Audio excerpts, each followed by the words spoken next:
Alleged Jewish powerlessness or passivity in history. And one of the things you say is the centuries of powerlessness have provided, they believe, the ultimate foundation for Jewish ethics and sense of transcendent purpose as a separate people. Now, I'm going to be interviewing Michael Lerner. Do you know? Yeah, sure, next of course. week, Yeah. and he's the guy, heal the world, all that kind of stuff. Could you elaborate on? Well, this is part of the central mystery of the Judeo-Christian faith. Again, to put it simply, we have we inherit that, and this is that suffering ennobles. And for Christians, Christ on the cross, he's suffering, but it purifies, and he's a God, and the saints, the martyrs thrown to the lions and so on, are all ennobled in some sense by their suffering. Okay, and we have that kind of in our own. The slaves are ennobled by their suffering and so on. All right, that's one whole subset. It's really in a substructure of our mental framework. Another side says no, suffering degrades. These guys in prison have all suffered. That's what I said in the beginning, and we never quite put those two together. They're fighting with each other today. And that has to do, again, with, do you blame the victim? Well, what did the victim do, and how did he get to be a victim? As I say, most of those awful monsters are in solitary. You can look at their life and see what victims they've been. And you're not supposed to blame them then? Well, you could say, yeah, you don't blame them. But we can't quite decide what we do. You can say they're crazy, that we don't blame them, or they're not as guilty as they might be if they just if they have a good upbringing. All right, so that's what this is getting at. Some Jewish observers feel that indeed that is the case. Powerlessness has ennobled the Jews. They have lived on the outside and under the sword of oppression for thousands of years, and therefore are moral. That is the source of their moral superiority. Now, that's a very attractive narrative, but it gets into trouble when you get to Israel, because now they have become the wielders of the sword. They have power, and they are oppressing the Palestinians. I say that none of us have quite put those all together, and they're kind of assumptions in our emotions that are very hard to put together. But that's why I put things like blaming the victim in quotation marks. It's sometimes a facile label that people use without thinking about, well, what does that really mean? It's not always, a victim is not always innocent. Some victims are terribly guilty. Some victims maybe even deserve what they get. In fact, a lot of victims deserve what they get. Then this gets back. Am I blaming the Jews? Am I saying they're a victim that deserves to be? So you see how it comes around. It's all part of a piece. Now, Lerner, as you probably know, is also a very controversial figure in the Jewish world. The neocons detest him. And I don't know how popular he is, but I would be willing to bet he doesn't get a vote of confidence from a lot of the world, because he's been very, very critical of Israel. He's a man who points to the wounds and says, look, do you see that scar right there? You see that? We haven't done so well. And that's not... Prophet, what's that thing about prophet in his own country is, I've forgotten how it goes, but... What's interesting is I've interviewed a number of Jewish individuals who are critical of Israel and are known for that, and are known as self-haters and all that. And I don't think any of them would agree with a lot. I've been shocked. Mark Ellis, thinks, so I've heard from him, that the Rabbi Lerner is a fraud. But Finkelstein doesn't like. I interviewed a guy named Joel Covell, and they all hate each other. Yeah. It's like mind-boggling to me. It's like, wow. Did you know that you're not old enough, but the Kingston Trio? Oh yeah, I'm 60. Sure. Well, I'm 72, so they're rioting in Africa. La la la la la, and they end up. And I don't like anybody very much. I often feel that when you just say these guys. What particularly hits me as well is the extent to which somebody, say Sidney Hook, he's now dead, but a very famous intellectual, was a communist, then a Trotskyite, then broke with it, and I could go on, And in every stage, he's as sure of himself as he was in the stage before. You know, you think, come on, you look back and say, I've been wrong 3 times. Maybe I'm not right this time. There are a fair number of, it just seems a certain amount of modesty. You know, it's hard to figure these things out. Let's leave it. Not that these all are idiots and ignorant. That's something I've been called many times, ignorant. He doesn't know what he's talking about. Well, yeah, compared to what? I mean, I probably know more than most people. I don't know everything for sure. Spent a lot of time working on, understanding things. If I'm ignorant, who is, learned? Who's fit to comment on these things? Well, the fact that you're not Jewish also has been used against you in terms of your lack of Hebrew or what have you. Yeah. Well, it's not only that. It goes back to what I said before, that you simply can't understand Jewish suffering. There's something about it. Because you're not a Jew, you've never felt those emotions. And I grant all of that. I had a very good Jewish friend, still a good friend. Almost my daughter and he are like, he's kind of adopted her, so we're on very good terms. But when he first read one of my manuscripts early on, he said, well, you'll never understand Jewish suffering. That shocked me. I mean, you talked about things that didn't break up our friendship. He subsequently maintains he didn't remember saying that, but I remember it very clearly. And there is that sense, I've run across it many, many times that, well, as a Gentile, you just never quite understand. Now, if you push that very hard, it's Lubavitch stuff. You're in a different mental world. It's not necessarily maintaining we Jews are superior, but it is saying there's an unbridgeable gap between us. We suffer and you don't quite understand our suffering, and never can by the very nature of your being. That I just can't quite accept. Well, I think modesty in criticism is certainly advisable, but the saying you can't do it, it gets close to racism. Well, I think the term I saw in your book is the word contradictions in the Jewish identity and all these things. I'm seeing it in a lot of people I'm speaking with, things that I can't reconcile. Yeah. Israel is a classic case where you hear Jews, are so many of them were in the vanguard of the civil rights movement, and they're completely, not all, but most of them are deaf to the same things in Israel. But there's a lot of things that seem to be hypocrisies. And do you have any insights into you call them contradictions? Yeah. What's happening? It's a human condition again. Hypocrisy is very, very common among people. And I think a great many Jews are hypocrites in that sense of their kind of suffering is special, and the other kind, lack of sympathy for others, are saying one thing and not really believing it in another application. That again doesn't make me think that they're all that different from the rest of humanity. They feel themselves more vulnerable, and you might say they are. I mean, certainly an Israeli, I have great sympathy for their sense of vulnerability. A lot of them are leaving. The future doesn't look very bright, and it's hard to put yourself in that mentality. And you think of us in the United States, we thought that we might well be taken over by people who hate us and probably would kill us anytime. If you live with that every day, I mean, it takes a lot of, and that's the same thing. If I go on and get on the bus and some guy, I don't know, doesn't like my beard or something like that, many Jews think, oh, he didn't like me because I'm Jewish. Now that's less and less the case. What's his name? Well, it's been mocked in the movies anyway. I think young people think that much less, but it's still there, with my generation especially.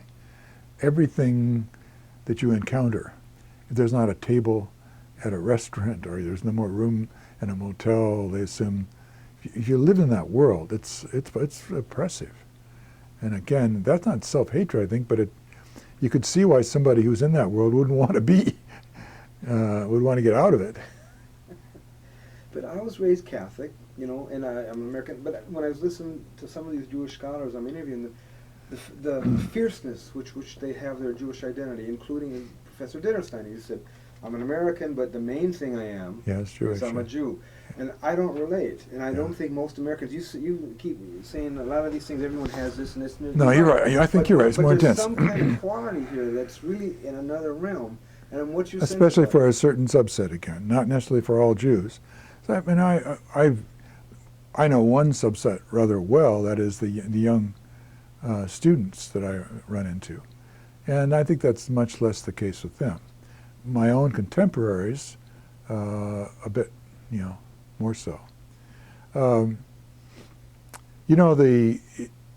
Catholics, at one point, I think, faced an uglier discrimination in America than Jews did. My own ancestors, 4 or 5 generations back, 3 generations back, my grandmother and man, Catholics were. The Pope was just the evil man. A lot of these people are from evangelical or Anabaptist. They left Europe partly to get out of the power of the Catholics. They hated the Catholics. And Irish. Are you Irish Catholic as well? Yeah. Yeah. I mean, if you look at the stereotypes of Irish Catholics in the 19th century, I mean, they're equally ugly, and I would say maybe even more than the stereotypes about Jews. Yet American Catholics have, blended in far better. We've had a president, several, who have been Irish Catholic. No president has been Jewish yet. Did the Irish not suffer? My God, the potato famine? Again, if you've read the narratives of that, much like the narratives of the Ukrainians, they turned to cannibalism. They ate their children. They were dying in the streets. They were reduced to the most awful degradations. And there's a political subtext to this? British? There is a bit, because the Irish believed that the English were keeping food from them. That's much debated. I don't think it was that myself, but they certainly didn't like they didn't like the Irish, and had very low opinion of them and their religion. Again, all these things you're saying, hardly anybody knows these things. Yeah. Like I was raised, no one ever talked about the Irish potato famine. It's not part of my identity. It's That's not part of right. my history. You have to dig to find This it. gets back to this thing where you talk about the lack of most interpretation of history. If your religion is constantly making that point of how we've been hated and how much we've suffered and so on, if it's central to the religion, it does create a problem. And I think it's less so with Catholics. Catholics have other problems, but they don't have that one, that's for sure. Well, they do, but I mean not to the same degree.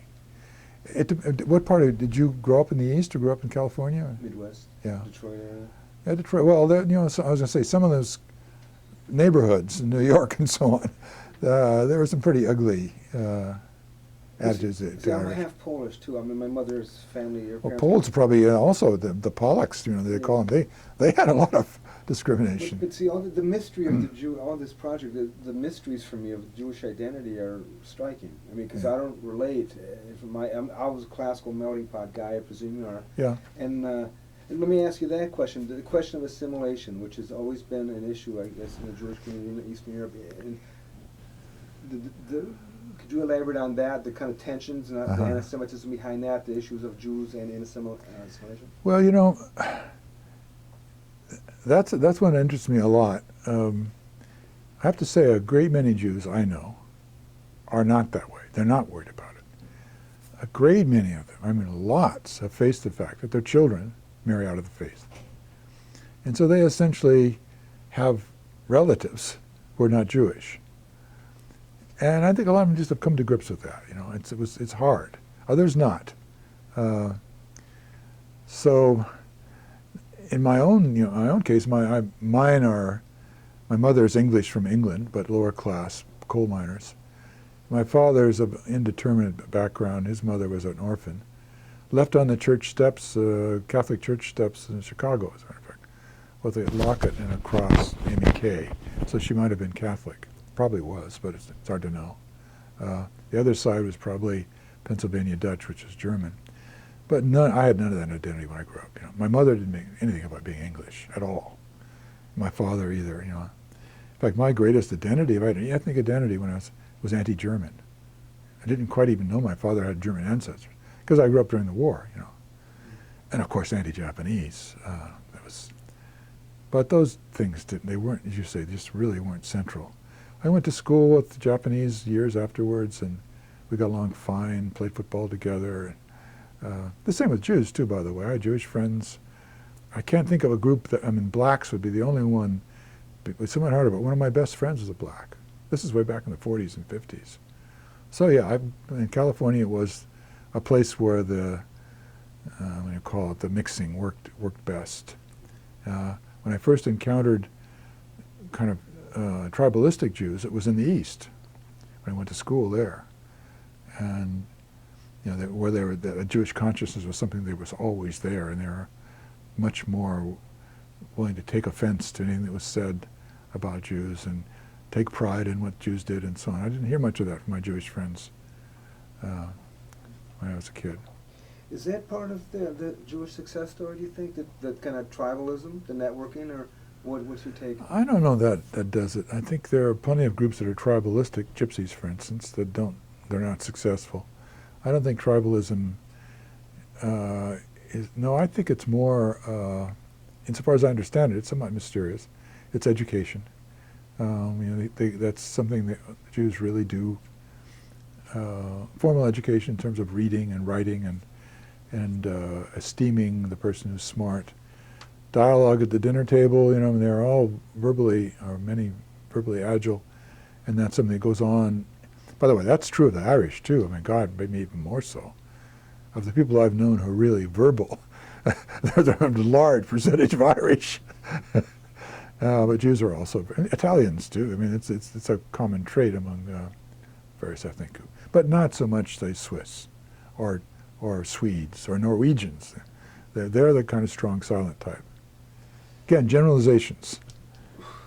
I agree with you that you can't afford them.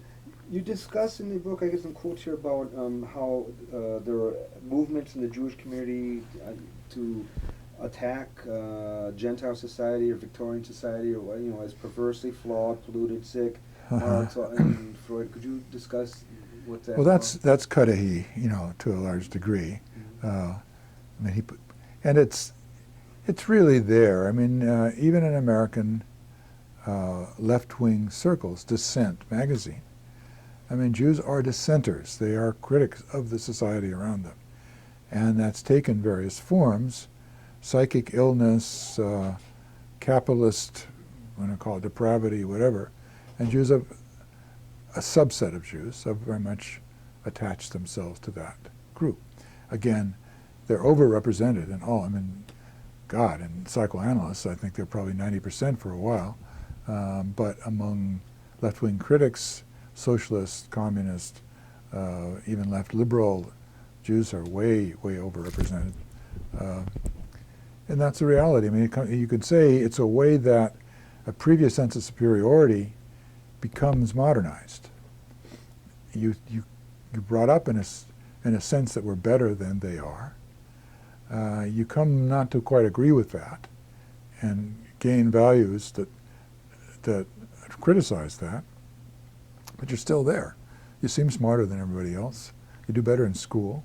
You know a lot of brilliant. Your relatives are all doctors and lawyers and so on. It has its way of. It's a cultural heritage. How did you get involved in this? What triggered your appetite? Is there one thing or one individual? Or when I was just starting this, one of the episodes I always remember, there's a group in town of secular Jews, and I got along very well with them. They invited me to give talks and so on. That's a good example, by the way. These are not religious Jews at all, but they still had a Jewish identity. So this woman came up to me and says, "What's a nice gentle boy like you doing in a place like this?" And it's very often, it's asked also suspiciously, well, why are you, putting all this attention? Because you don't find many who do. And, I've often thought of writing a little article about explaining why I was attracted to the topic. Why are we attracted to any? I'm also attracted, say, to French history. I love the French and Italians. I enjoy them very much. I enjoy the Jews in the same way. It's not, I'm interested in how they've been hated, partly because it seems too bad. I like the Jews I know. overwhelmingly. I even have relatives who are Jewish. My son has a Jewish girlfriend. His best friend was Jewish. My roommates in college are Jewish. It's not that I've somehow suffered some grave injustice from Jews and I want to get back at them or something that I'm started in this.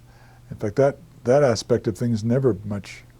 I didn't really have bad experiences with Jews when I was a kid. I didn't have particularly one way or the other. I had friends and others, but it wasn't something it's like somebody, to me, I would say I had friends who were left-handed and who had freckles and, who were Jewish. They're all kind of in that same kind of category. But later I became, so to answer your question as directly as I can, I went to Harvard and began to meet Jews of a sort I had not met before. I got interested in my first life, academically, in communism, socialism, the left, revolution, that kind of thing, and my first books were on that. And one of the topics that immediately came to the fore in it was how the prominence of Jews in it. And that just began to become more and more interesting. And as I said before, a colleague here, Richard Hecht, in the Religious Studies Department, I was a friend outside of that, just said, why don't we try together a course on the history of anti-Semitism. I said, okay, I'm not really an expert in that. I'd have to redo my education because at Harvard I didn't study that particularly. And that's how it got started. Now, that's a simple story. The complicated story would have all kinds of it. You talk about Baruch Spinoza. You say he was recognized as one of the most profound thinkers of early modern Europe. And he said that Jewish separatism and sense of superiority linked to Jewish religious rituals that insult, denigrate, and threaten other religions have been the fundamental factor in evoking hatred for Jews through the ages. Could you elaborate on that? Well, that's Spinoza.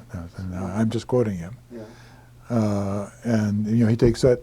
Here is a Jew himself, although from a very peculiar background, recognized as one of the great geniuses of all times, and probably the most influential, or one of the most certainly influential thinkers in the Enlightenment, the pre-Enlightenment, who essentially said, look, the Bible's a crock.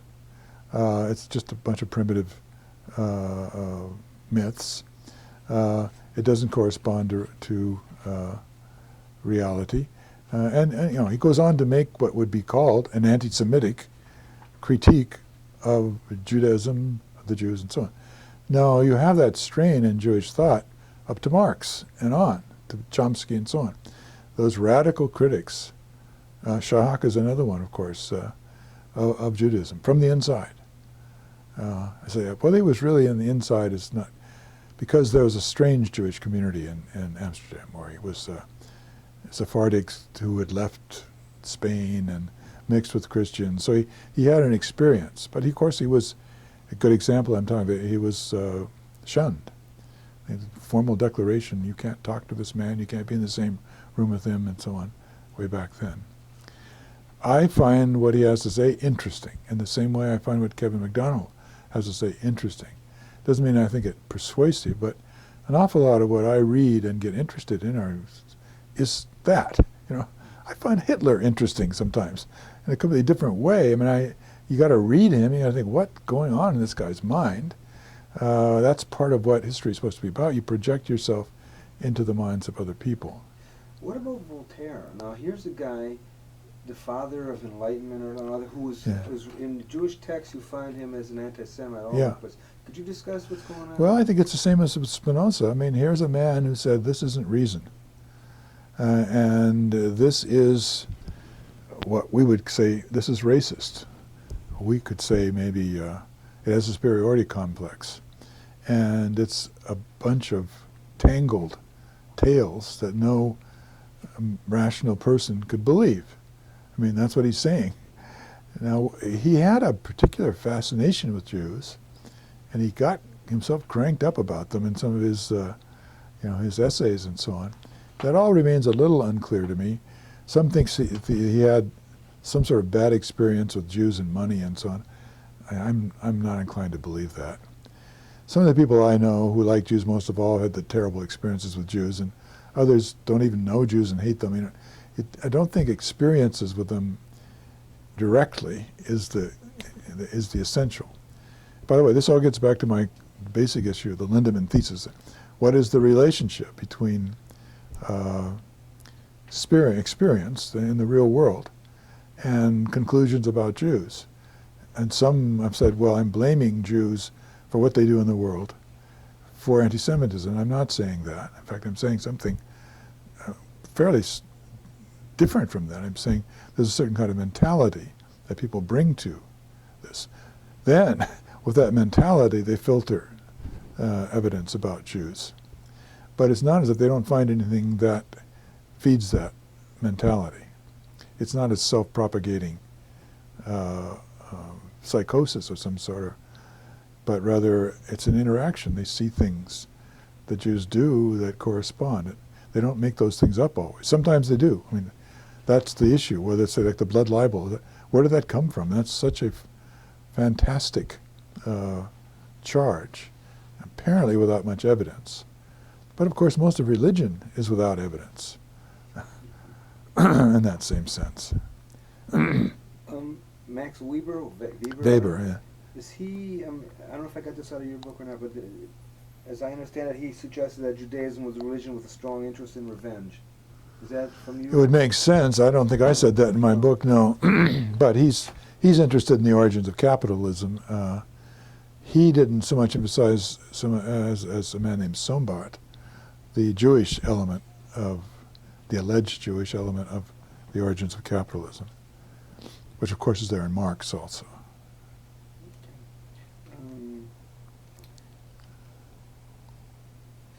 You talked about Jews in Poland, and some of this is overlapping a little bit, but you noted that they were commercial middlemen serving the royalty and nobility as agents and so forth. And a proverb spoke of Poland as paradise for Jews and nobles, but hell for the peasants. Did you elaborate on that? And also, somebody you talked about something like the Eastern European Jews were poor, but everyone was poor. Yeah. Was there still relativity to that? Yeah. Again, this is a big population. This is the largest population of Jews in the world by the 17th century. And Jews did prosper there. The Polish Commonwealth, the Polish rulers, let's say, gave them a lot of freedoms, a lot of privileges. They were actually invited in from Western Europe at a crucial period when they were being pushed out of that area to manage the estates and do, their skills, which we might call modern economic skills, were esteemed. They had a kind of renaissance there. Now, I said they're very diverse. There are all kinds of different Jews, and some of them were on the bottom of the scale. I mean, not every Jew was rich by any means, or not even close to that. And then as the population began to explode, by the late 19th century, there were pockets, areas of extreme poverty among Jews. But, that's true. They're everywhere in the world. There was no population in the world that didn't have poor people. And most of them had a kind of pyramid of mostly poor and, a few rich at the top and so on. The Jews didn't have exactly that same thing, but to say there were a lot of poor Jews, to me somehow, I get this feeling that people, well, in the United States, there are no poor Jews here. They're all rich. But we were poor. Of course, it's true, but it's not, what does that say? Everywhere is poor. And probably not as poor on the average, it's a big qualifier, as the rest of the population, as the peasants. You were talking about the Russian, in the book of the Russian Pale Settlement, and some of the mythologies about it, I guess. And you said Jews could move about, own land. Surely the belief that the Jews could not own land ranks as one of the most often heard over some occasions about their status and so forth. So you're arguing that there was, again, there's a mythology, and there are different situations in different places. It's much more complicated up close. In fact, I don't know as much about it as I'd like to know. But Jews did own land, and that's what kind of land sometimes. In areas when owning land also meant you owned the peasants on the land, that was often prohibited because a Jew would then, these were called souls. You could not, as a Jew, a non-Christian, own Christian souls. I mean, that's just one aspect of it, and this is over a long period. Jews could often own land inside towns. They could rent lands. It was not the sense they had no chance to get to the land. This goes back to the thing you were saying a moment ago. Did they self-separate by their own will, or by outside obligation? Did Jews go to certain kinds of professions and activities by their own will or by the law around them? There's a strong prejudice in Jewish culture against working the land of others. If you go back to Israel, okay. And so they didn't really want to become peasants. Moreover, who wants to become a peasant? If you've got a choice of doing something else, it's the hardest life of all. So that they didn't become peasants is not a strong, not a puzzling. Trotsky is interesting in this, by the way, because his father was indeed a Jewish peasant. And there was an effort beginning in the early 19th century to move this excess population of Jews to the south, which is underpopulated, and set them up in land. And some did, in fact, take it up. Mostly it didn't work. Now, whether it was a fault of the Jews or fault of the plan, I would probably say it's more a fault of the plan than the Jews. It was just not well done. But anyway, Trotsky's father was one of those that succeeded at it. And he was a fairly wealthy, as peasants go, a kulak, middle class, quote, peasant. One of the reasons he was not a typical Jew, Trotsky, having a father like that, owning the land, and so on. So, and he didn't, in many ways, follow the path of a Jewish intellectual. But anyway, to go back to your point, there were poor Jews. There was a very diverse population of Jews. There, at the very top of the scale, there were Jews who were assimilating into the regime in some sense. In Russia, they, of course, faced various kinds of obstacles to that, but many succeeded. There was a group of educated, prosperous Jews, and even in Tsarist Russia, in spite of all the... You say the book of Deuteronomy has been described as providing the religious source for modern racism. Could you elaborate on that? That's pretty interesting. Well, read it. It's like you could say Joshua provides a source for the Holocaust. It makes up all kinds of rules about contacts with non-Jews. Large parts of the Bible have that. Not to mix with the goyim, not to marry with them, and so on. Now, it's not exactly a scientific treatise. It's these verses which have been put. They're dated at various times, but again, this is not surprising. People did that. Tribes did that. I'm just reading this book I sent to you on Lawrence of Arabia, and the way he describes the tribes there. They're just unbelievable. They're all at each other's throats all the time, and so it's human. But if you make a sacred text of it, and somehow it goes to the point where somebody in 21st century America reads that, takes it literally, then you can say, it does have a kind of reactionary impact. Okay. You say also in Talmudic commentary, proto-racist elements are common. You discuss the story of Ham. Could you elaborate on how that's been influential in terms of racism? Well, supposedly, there are these. Ham is one of the sons of Noah. The Hamites are the ones who make the Africans. The Semites are the ones who make the Jews and other peoples. This is really pre-modern kinds of categorizations. It had its impact, and people before, they believed this for a long time. We still use it to a degree with, say, Semitic languages. They used to talk about Hamitic languages. I don't think they do anymore. But categorizing the peoples coming out of the Old Testament, it's also this thing. There's a lineage here. We might call it a gene group for each of them. Now, the Hamites are seen as inferior. Many Gentile groups are seen as inferior. That's all that's about. And then again, I don't make much of it. But even the nomenclature, modern, Semite, comes from Shem, the name of one of these sons. Probably the point to make is simply that these are texts like Esau and Jacob, Mordecai and Haman, Pharaoh and Moses, and so on. What to make of them? To a modern secular viewpoint, they seem like at best charming tales of a primitive time that you're glad no longer is here. But if you believe that it's the Word of God, and there's some divine, even when it seems like nonsense, there's some mysterious way of making it work out, that's a whole other worldview. You talked about the way that it is not possible to stop being a Jew by a change of persuasion or an act of God. And in that same paragraph, you talked about traditionally defined as essentialist or racist notions, with quotes around racist notions, and that one is born a Jew, blah, blah, blah. Again, what is all that about? The fact that when you're born Jewish, you can't really get out of it. That's right. That is the attitude. That's the halakha. That's the law. You can convert to Christianity, which makes you a bad Jew, but not a non-Jew. And this is much debated, and I got lots of complaints about what I said in the book. I still stand by it. If you're a Christian or a non-Jew and convert to Judaism, you're never converted, you're never accepted as a full a Jew equal to others. And I could go on about that. I think you could argue it. Orthodox Jews I've known get really angry about that.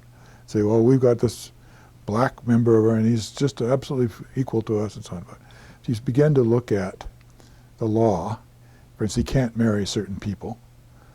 Converts are not allowed to marry certain lineages. It could go on. You say that important, but they still are not equal.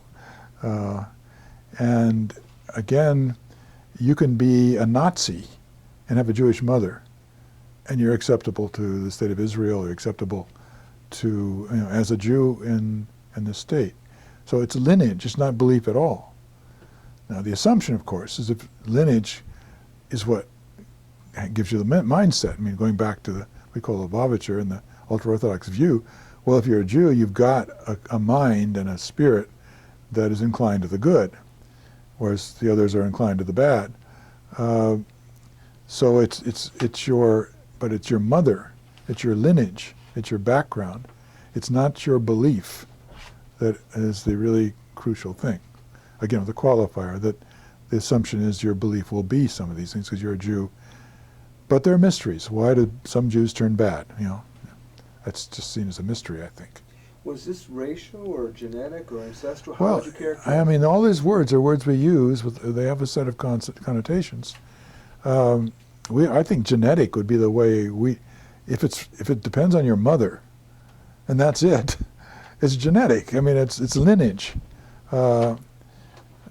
If you don't have a Jewish mother, you've got to do all these things to become a Jew, and then you're not even fully considered a Jew.